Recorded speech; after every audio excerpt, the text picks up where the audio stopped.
É hora de falar sobre a separação e como lidar com ela na vida dos filhos. Guarda compartilhada, será que é uma boa? Como fazer essa guarda compartilhada realmente dar certo?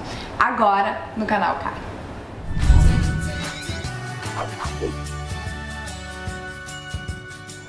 Então, o casal se separou, tomou a decisão, achou que não tinha mais solução, agora é hora de avisar os filhos sobre essa decisão.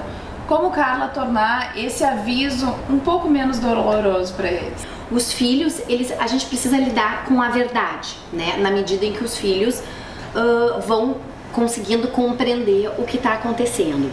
Eu costumo dizer que eles precisam ser avisados acerca da separação no momento em que já se tiver um posicionamento sobre quem fica em casa, quem sai de casa. Algumas decisões importantes. Algumas decisões, inclusive, relativas à rotina dessas crianças. Então, no momento em que a criança é comunicada, ela passa a ser autorizada a elaborar o que vai acontecer. E essa comunicação, se tu tens 2 filhos, 3 filhos, enfim, ela deve ser feita em conjunto ou separadamente? Ou não tem essa regra? Eu costumo orientar que, na medida do possível, ambos os pais possam estar presentes com os filhos, né, juntos, e que possam contar juntos e possam estar disponíveis também para responder algumas perguntas que porventura possam ser feitas, né.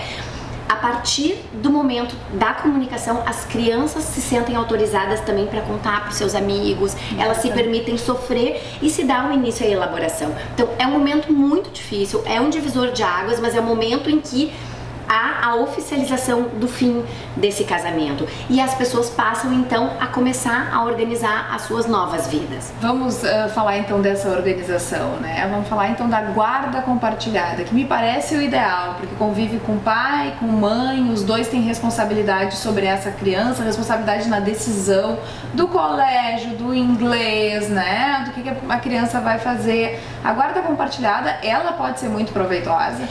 Olha, pensando assim, foi que se propôs e de uns tempos para cá ela passa a ser assim, a medida aplicada.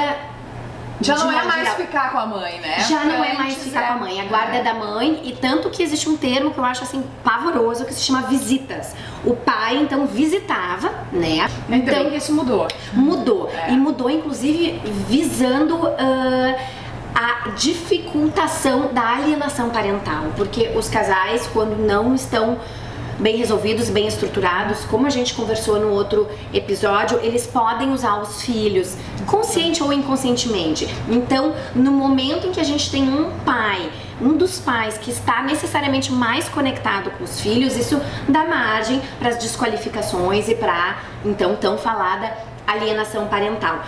Nós estamos falando de uma coisa que nos parece muito óbvia, Carla, mas a maioria das pessoas não tem muito claro o que é a guarda compartilhada.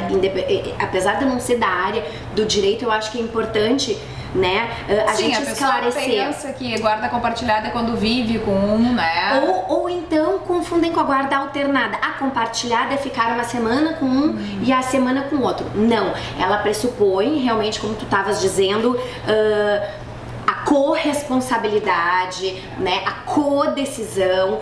Ambos os pais têm o mesmo acesso em relação aos filhos, embora os filhos possam ter o domicílio na casa de um desses pais, o que é importante. Eu costumo dizer que as crianças precisam ter o endereço de onde elas vão receber a cartinha. Elas podem ter quarto montado nas 2 casas, mas elas precisam ter uma referência de onde elas moram. Então essa guarda alternada, ela é um pouco confusa para a criança, uma semana para cada. A guarda alternada, ela normalmente é a última opção de escolha que a gente propõe, porque realmente isso pressupõe que a criança esteja um número de horas ou de dias equivalente com o pai e com a mãe, mas quando ele está com um dos pais, é aquele pai que decide, que administra a vida, muitas vezes não tem contato com o outro pai durante esse período.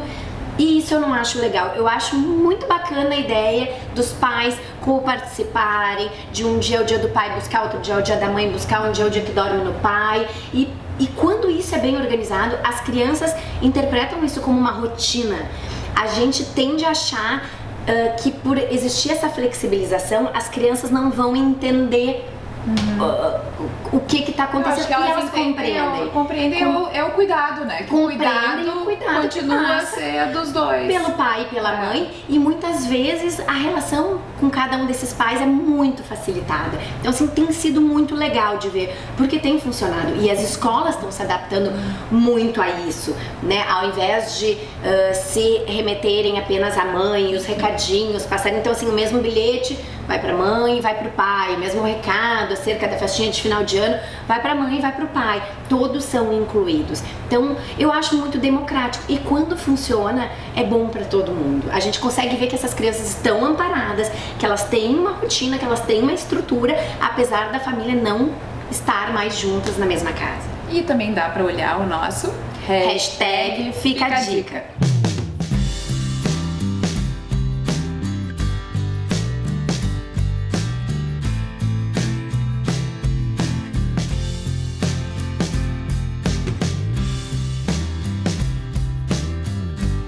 Então tá, obrigada pela audiência. Até o próximo episódio, né, Carla? Tchau!